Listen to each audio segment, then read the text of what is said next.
Bismillahirrahmanirrahim. Assalamualaikum warahmatullahi wabarakatuh. Waalaikumsalam warahmatullahi wabarakatuh. Mari kita mulai kultum kita dengan bersama membaca Bismillah bersama-sama. Bismillahirrahmanirrahim. Bismillahirrahmanirrahim. Rabbi shrah li sadri wa yassir li amri wahlul 'uqdatam min lisani yafqahu qawli. Alhamdulillahilladzi hadana li hadza wa ma kunna linahtadiya laula an hadanallah. Asyhadu an la ilaha illallah wa asyhadu anna Muhammadan abduhu wa rasuluh. Alhamdulillah, Ibu dan Bapak yang keluarga DKA yang berbahagia. Insya Allah mulai hari ini kita akan masuk kultum kuliah 70 menit insya Allah. Eh, Sebelumnya izin saya akan membawakan materi tentang kekuatan doa di bulan Ramadan. Ibu dan Bapak yang berbahagia, hari ini kita telah memasuki hari keempat di bulan Ramadan. Insya Allah masih ada 26 hari lagi sampai kita menuju kembali fitri, hari Idul Fitri. Nah, dalam 26 hari ini, dalam 26 hari yang tersisa, marilah bersama-sama kita memaksimalkan, eh, memaksimalkan bulan Ramadan ini. Bulan Ramadan tentu saja semua amalan dilipat gandakan, ampunan dibukakan pintu-pintu eh, ampunan dibukakan oleh Allah Subhanahu Wa Taala. Kemudian banyak hal yang bisa kita lakukan untuk memperoleh pahala yang begitu begitu banyaknya. Ibu dan Bapak yang berbahagia, kita sering mendengarkan ceramah di berbagai media begitu ya, tentang bulan Ramadan. Biasanya ayatnya adalah Al-Baqarah ayat 183. Kita semua di sini mungkin sudah hafal. Ya ayyuhalladzina amanu kutiba alaikumusiyam kama kutiba alal ladzina min qablikum la'allakum tattaqun. Ayat tentang berpuasa di dalam surat Al-Baqarah ada sekitar 5 hingga 6 ayat sampai eh, ayat terakhir mungkin ayat 187. Uhilla lakum lailatas syiyami rafatsu ila nisaikum dan seterusnya. Di antara ayat 183 hingga 187 tadi ada satu ayat yang berbunyi seperti ini. A'udzubillahi minasyaitonirrajim. Bismillahirrahmanirrahim. Wa idza sa'alaka 'ibadi 'anni fa inni qarib. Ujibu da'watad da'i idza da'ani. Falyastajibu li wal yu'minu bi la'allahum yarsyudun. Ibu dan Bapak yang berbahagia, ayat ini terselip di antara ayat-ayat yang menjelaskan tentang puasa. Ayat sebelumnya berbunyi syahrul Ramadan alladzi unzila fihil Qur'an hudal linnas wa bainatin minal huda wal furqan. Ayat yang menjelaskan tentang berpuasa dari barang siapa yang melihat hilal, barang siapa yang melihat bulan maka dia dimulailah berpuasa. Lalu selanjutnya ayat tentang amalan berpuasa bagi yang sudah menikah begitu ya. Uhilla lakum lailatas syiyami rafatsu ila nisaikum hunna libasul lakum wa antum libasul lahun dan seterusnya. Nah, di antara kedua ayat tadi yang menjelaskan tentang puasa, ada satu ayat yang berbunyi seperti ini tadi. Yang artinya, apabila hamba-hambaku bertanya kepadamu, dan Nabi Muhammad tentang aku, sesungguhnya aku dekat. Aku mengabulkan permohonan orang yang berdoa apabila dia berdoa kepadaku. Maka hendaklah mereka memenuhi perintahku dan beriman kepadaku agar mereka selalu berada dalam kebenaran. Surat Al-Baqarah ayat 186. Nah, dari sini kita bisa melihat bahwasanya di bulan Ramadan, selain banyak amalan, selain berpuasa, selain mendirikan ibadah sunnah, membaca Al-Quran, ada satu hal yang perlu selalu kita amalkan, yaitu berdoa. sebagaimana kita ketahui, di dalam berpuasa, salah satu hal yang menguntungkan bagi orang berpuasa adalah berdoa. Jadi eh, mungkin nanti ada hadis yang menjelaskan 3 doa orang yang tidak tertolak. Salah satunya adalah orang yang berpuasa. Nah, dalam bulan yang penuh rahmat dan ampunan ini, tentu saja berdoa itu bukan sekedar rutinitas ibadah, tetapi juga eh, berdoa. Kalau misalnya dalam dalam hadis Nabi, ad-doa ruhul ibadah. Doa adalah inti atau ruh dari semua ibadah. Jadi sebetulnya doa itu tidak seharusnya tidak hanya di bulan puasa saja, tetapi kita harus senantiasa berdoa, berzikir, beribadah kepada Allah. Semua ibadah kita intinya adalah doa. Kalau dalam bahasa Arab mungkin sholat. Sholat itu maknanya juga adalah doa. Di dalamnya kita melakukan eh, di akhir sholat biasanya kita berdoa kepada Allah. Ada juga yang menyebutkan doa ketika kita sholat dalam sujud terakhir sebelum salam itu adalah salah satu waktu yang mustajab untuk berdoa. Bacaan-bacaan sholat kita juga mengandung doa. Kemudian puasa tentu saja yang saat ini kita dianjurkan untuk banyak berdoa.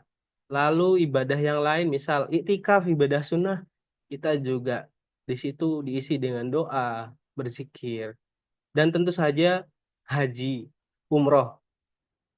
Isinya adalah kita berdoa, apalagi di tempat Masjidil Haram di Makkah sana. Ibu bapak yang dirahmati oleh Allah Subhanahu wa taala, mengapa kita perlu memperbanyak doa di bulan Ramadan? Seperti yang telah kita ketahui bersama, bulan Ramadan itu bulan yang spesial, baik bagi kita, umat muslim, maupun bagi Allah Subhanahu wa taala. Disebutkan dalam hadis bahwasanya semua amal ibadah kita itu adalah untuk diri kita sendiri, kecuali puasa di bulan Ramadan. Berpuasa itu adalah untuk Allah Subhanahu wa taala. Kita tidak mengkaji mengapa eh, puasa gitu ya. Berpuasa di bulan Ramadan amalannya udah oleh untuk Allah Subhanahu wa taala.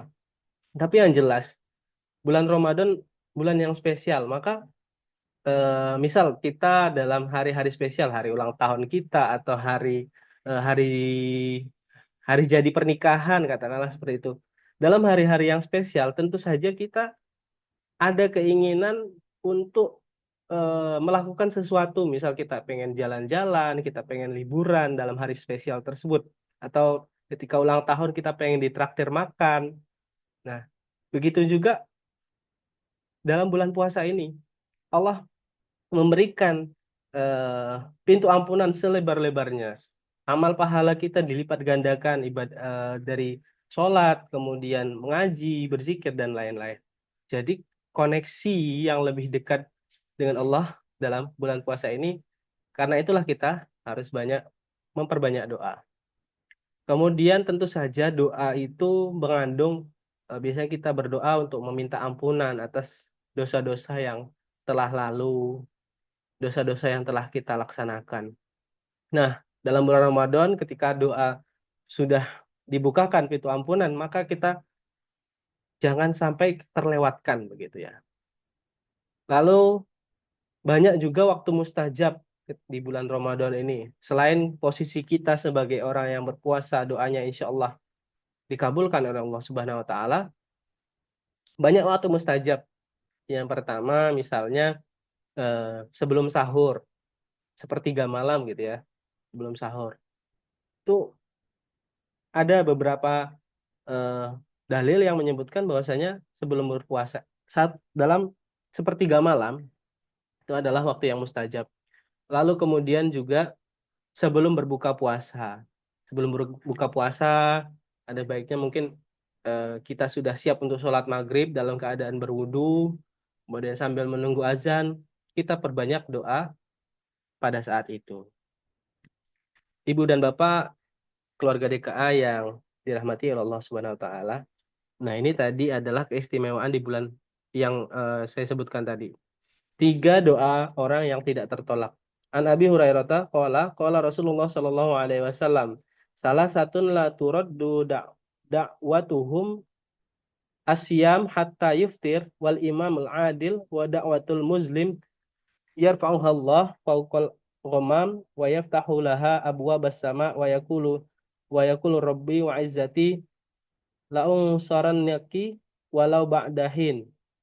Dari Abu Hurairah Rasulullah sallallahu alaihi wasallam bersabda, tiga orang yang doanya tidak tertolak. Yang pertama adalah pemimpin yang adil.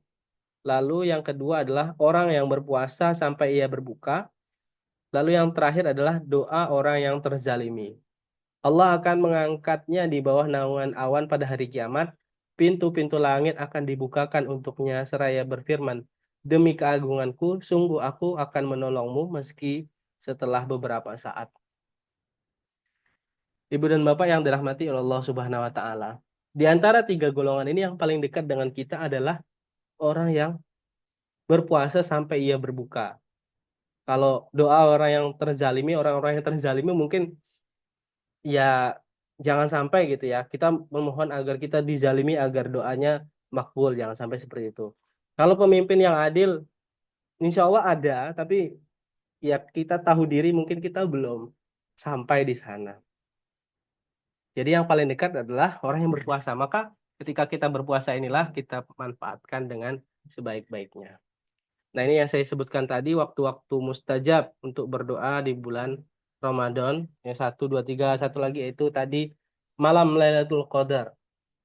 Ini walaupun kita tidak bisa mengetahui kapan persisnya malam Lailatul Qadar, mungkin ada yang mengatakan dari awal Ramadan itu sudah ada malam Lailatul Qadar. Atau malam-malam terakhir, malam ganjil, ada malam Lailatul Qadar. Nah, kenapa tidak kita bangun saja perasaan setiap malam itu adalah malam Lailatul Qadar. Jadi setiap malam ya kita siap-siap untuk mendirikan sholat, berdoa, mengaji setiap sepertiga malam. Untuk menjaga-jaga, oh ternyata malam ini adalah malam Lailatul Qadar. Oh ternyata malam besok malam Lailatul Qadar. Toh kita tidak ada ruginya ketika kita menunggu malam Lailatul Qadar. Lalu tentu saja pada hari Jumat, eh, kemudian di antara azan dan iqamah dan yang satu lagi adalah saat sujud terakhir sebelum salam pada saat sholat. Ibu dan Bapak yang dirahmati Allah Subhanahu wa taala, ada satu tips yang saya pernah diajarkan oleh guru saya agar doa kita, permohonan kita itu lebih maksimal. Yang pertama adalah tentu saja kita berdoa untuk diri kita sendiri. Kita sering melihat, ya kita sering mengalami lah ini. Kita berdoa untuk diri kita sendiri, memohon ampunan, atau kita ada hajat, atau kita pengen eh, sehat selalu begitu ya. Kita berdoa untuk diri kita sendiri. Lalu yang kedua, berdoa untuk orang lain. Apalagi berdoa untuk orang lain, orangnya tidak mengetahui begitu ya. Ada sanak saudara kita yang jauh atau teman kita dekat gitu. Kita mendoakan dia, mudah-mudahan si A dapat rezeki lebih, sehat selalu, dosa-dosanya diampuni oleh Allah Subhanahu wa taala. Kenapa ini dianjurkan? Karena ketika kita berdoa untuk orang lain dan orang itu tidak mengetahui, malaikat akan berkata seperti ini, wa iyyakum, dan untukmu juga. Jadi ketika kita mendoakan orang lain, malaikat mendoakan untuk kita. Ini menjadi tambahan amunisi kekuatan agar doa kita lebih banyak yang mendoakan dan banyak yang mengaminkan. Lalu yang terakhir adalah minta doa kepada orang lain. Kadang-kadang kita malu ya untuk minta doa kepada teman kita, doain aku biar lancar ujian, lancar eh, sekolah. Saya diajarkan sama guru saya agar selalu minta doa, terlebih kepada orang tua. Dari dulu, misal saya mau ujian skripsi atau ujian sekolah gitu, mak, Pak gitu ya, saya minta doa, doain saya bener. Apalagi doanya orang tua kepada anak itu tiada eh, apa ya? Insya Allah makbul lah, lebih lebih mustajab, lebih mujarab begitu. Nah, ini adalah tambahan amunisi agar doa kita lebih maksimal. Jadi kita berdoa, mendoakan, lalu yang terakhir adalah minta doa. Ibu dan Bapak yang dirahmati Allah Subhanahu wa taala, hal yang jangan perlu selalu kita ingat dan jangan kita lupakan adalah tentu saja kita berdoa dengan adab. Ada adab dan etika kita ketika kita berdoa. Perlu kita ingat bahwasanya kita itu berdoa kepada Yang Maha Kuasa, Sang Pencipta. Kita berdoa bukan menyuruh. Dulu ada satu buku yang sempat viral gitu ya. Berdoa atau menyuruh, tanda tanya. Nah, ini perlu kita ingat betul. Jadi mungkin di dalam berdoa itu kita perlu melakukan ya seperti kita sebagaimana kita meminta kepada orang, kita memuji, memuji, melakukan pujian-pujian. Kemudian kita merefleksikan diri kita dulu sebelum berdoa. Kita telah melakukan dosa-dosa apa? Kita hanyalah hamba yang banyak dosa. Seperti syair Abu Nawas begitu ya. Dosa-dosanya seperti butiran pasir yang sangat banyak. Dosa-dosaku seperti karimal, arimal itu pasir yang sangat banyak. Nah, itu adalah salah satu adab untuk dalam berdoa. Nah, seringkali juga kita temukan untuk apa kita berdoa ketika ya doa-doa kita itu nggak ada yang dikabulkan. Nah, hal ini juga yang perlu menjadi perhatian kita. Mungkin tentu saja doa kita tidak selalu dikabulkan oleh Allah Subhanahu wa taala. Namun bisa jadi doa kita itu dikabulkan tidak pada saat itu juga atau dikabulkan melalui orang lain. Ada banyak cara lah untuk Allah memberikan apa ya permohonan kita tidak pada saat itu juga bisa jadi diganti permohonan kita dengan yang lebih baik. Ibu dan Bapak keluarga DKA yang dirahmati Allah Subhanahu wa taala, demikianlah kultum singkat yang bisa saya sampaikan. Mudah-mudahan bermanfaat untuk kita semua. Pada akhirnya, mari kita manfaatkan waktu yang sangat berharga di bulan Ramadan ini dengan memperbanyak doa, baik untuk diri kita sendiri, keluarga kita, seluruh umat Islam di seluruh dunia, dan siapapun lah yang berbuat baik, mari kita doakan bersama-sama. Jangan sampai kita menyia-nyiakan kesempatan yang ada ini, karena insya Allah di bulan yang penuh berkah ini, Allah akan banyak mendengar doa-doa dari umatnya. Allah Maha mendengar dan Allah Maha mengabulkan doa.